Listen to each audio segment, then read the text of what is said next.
Assalamualaikum warahmatullahi wabarakatuh. Perkenalkan, saya Andi Putri Cindara Dewi di sini sebagai moderator yang akan memandu jalannya presentasi dari kelompok 4. Pada video kali ini, kami akan membahas materi yang berjudul bioteknologi dalam pertanian.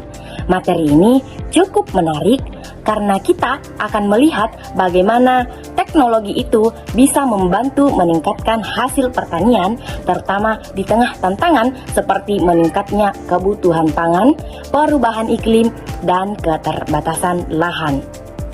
Jadi, harapnya setelah menonton video ini, teman-teman bisa mendapatkan gambaran yang lebih jelas tentang peran bioteknologi dalam dunia pertanian. Baik, sebelum masuk ke materi, izinkan saya untuk memperkenalkan anggota kelompok kami. Yang pertama itu dengan saya sendiri, Andi Putri Cindara Dewi. Yang kedua ada Farah Alfiah. Dan yang ketiga ada Putri Nurulan Aprilita. Dan yang keempat itu ada Reskiani. Pada video ini, masing-masing anggota akan menyampaikan bagian-bagian materi secara bergantian agar penjelasan bisa lebih terstruktur dan lebih mudah dipahami. Selanjutnya, kami akan langsung masuk ke materi yang akan disampaikan oleh pemateri pertama dalam video kali ini. Kepada Farah Alfiah, saya persilahkan. Assalamualaikum warahmatullahi wabarakatuh. Halo para pejuang pangan, dengan Farah di sini. Nah, coba kita bayangkan sebentar, setiap hari kita makan nasi, sayur, buah, dan semuanya itu berasal dari pertanian. Tapi, semakin hari jumlah penduduk itu terus bertambah, artinya kebutuhan pangan juga ikut meningkat. Dan di sisi lain, petani kita itu menghadapi banyak tantangan, mulai dari perubahan iklim, lahan yang semakin terbatas, sampai serangan hama.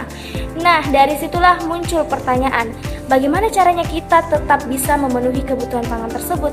Dan disinilah bioteknologi pertanian hadir sebagai salah satu solusi yang sangat penting. Di materi ini, kita tidak hanya sekedar tahu, tapi benar-benar memahami.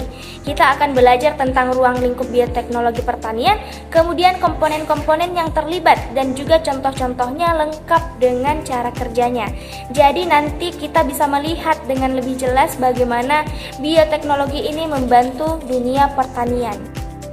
Kalau kita lihat lebih luas, pertanian itu bukan hanya soal menanam dan memanen, tapi pertanian itu berperan penting dalam menyediakan pangan, membuka lapangan pekerjaan, dan juga mendukung ekonomi negara. Namun, tentu saja ada banyak tantangan seperti perubahan iklim, keterbatasan lahan, serangan hama, dan juga penurunan kualitas tanah. Dan karena itulah diperlukan inovasi agar pertanian itu tetap bisa berkembang dan menghasilkan lebih baik. Seiring perkembangan zaman, pertanian itu juga ikut berkembang. Kebutuhan pangan global terus meningkat sehingga teknologi mulai banyak digunakan. Dan ada pertanian berkelanjutan yang menjaga lingkungan dan juga smart farming yang memanfaatkan teknologi digital. Salah satu teknologi yang berkembang pesat adalah bioteknologi karena mampu menghasilkan tanaman yang lebih unggul dan juga efisien. Nah, jadi apa sebenarnya bioteknologi itu? Jadi secara sederhana ya, bioteknologi itu adalah pemanfaatan makhluk hidup atau bagian-bagiannya untuk menghasilkan sesuatu yang lebih bermanfaat. Dan dalam pertanian, bioteknologi itu digunakan untuk meningkatkan kualitas dan kuantitas hasil produksi. Jadi bukan hanya lebih banyak, tapi juga lebih baik dan lebih unggul. Baik, itulah tadi penjelasan dari saya. Selanjutnya kita akan masuk ke pembahasan berikutnya. Halo Sobat Agrikultur, perkenalkan saya Putri Nurulan Aprilita di sini siap untuk melanjutkan materi kita.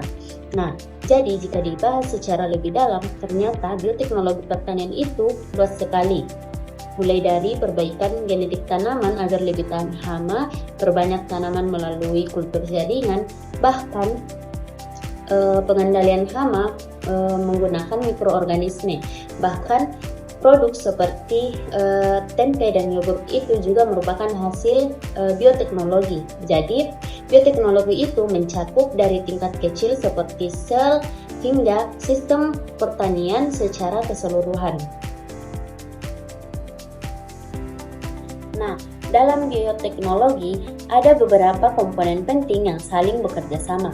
Ada mikroorganisme seperti bakteri dan jamur, ada juga sel dan jaringan tanaman, serta enzim yang dapat membantu mempercepat reaksi.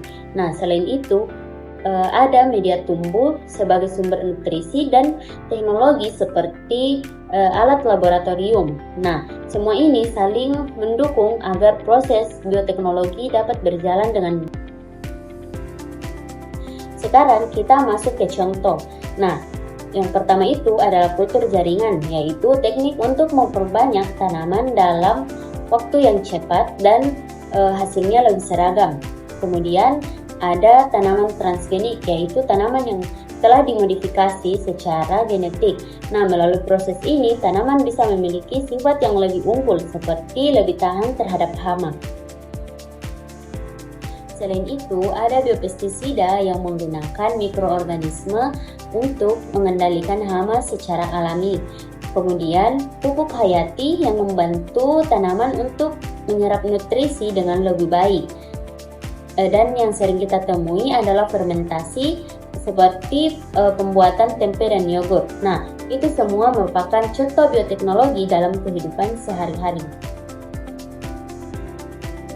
Bioteknologi memiliki banyak kelebihan seperti meningkatkan hasil pertanian, menghasilkan tanaman unggul, dan mengurangi penggunaan bahan kimia. Tetapi bioteknologi juga memiliki kekurangan seperti biaya yang tinggi, membutuhkan tenaga ahli, dan belum bisa diakses oleh semua petani. Jadi penggunaannya itu masih perlu pertimbangan yang matang. Nah, itu saja penjelasan dari saya. Kita lanjut ke materi selanjutnya ya. Assalamualaikum warahmatullahi wabarakatuh.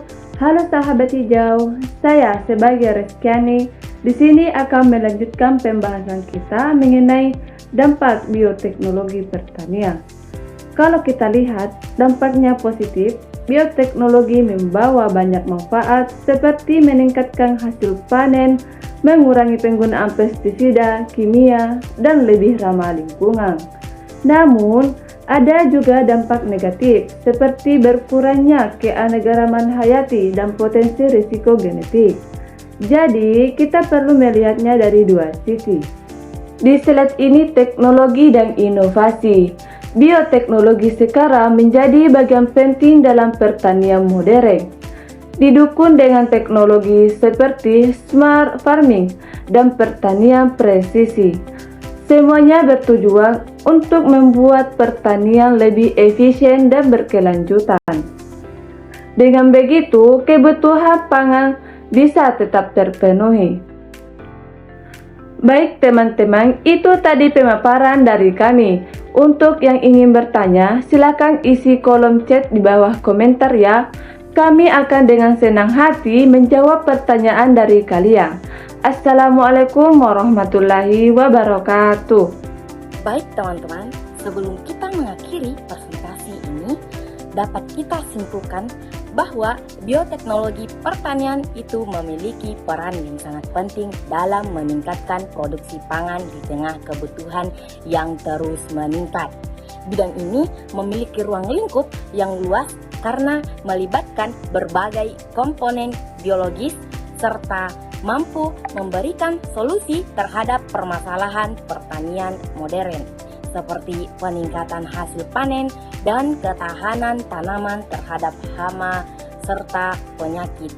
Dengan adanya bioteknologi diharapkan sektor pertanian dapat menjadi lebih efektif, efisien, dan berkelanjutan di masa depan.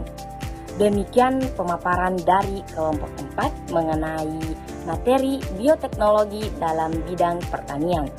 Kami menyadari bahwa dalam penyampaian ini masih terdapat kekurangan. Oleh karena itu, kami sangat mengharapkan kritik dan saran yang membangun. Akhir kata, saya sebagai moderator yang mewakili kelompok 4 mengucapkan terima kasih atas perhatian dari teman-teman sekalian. Wassalamualaikum warahmatullahi wabarakatuh.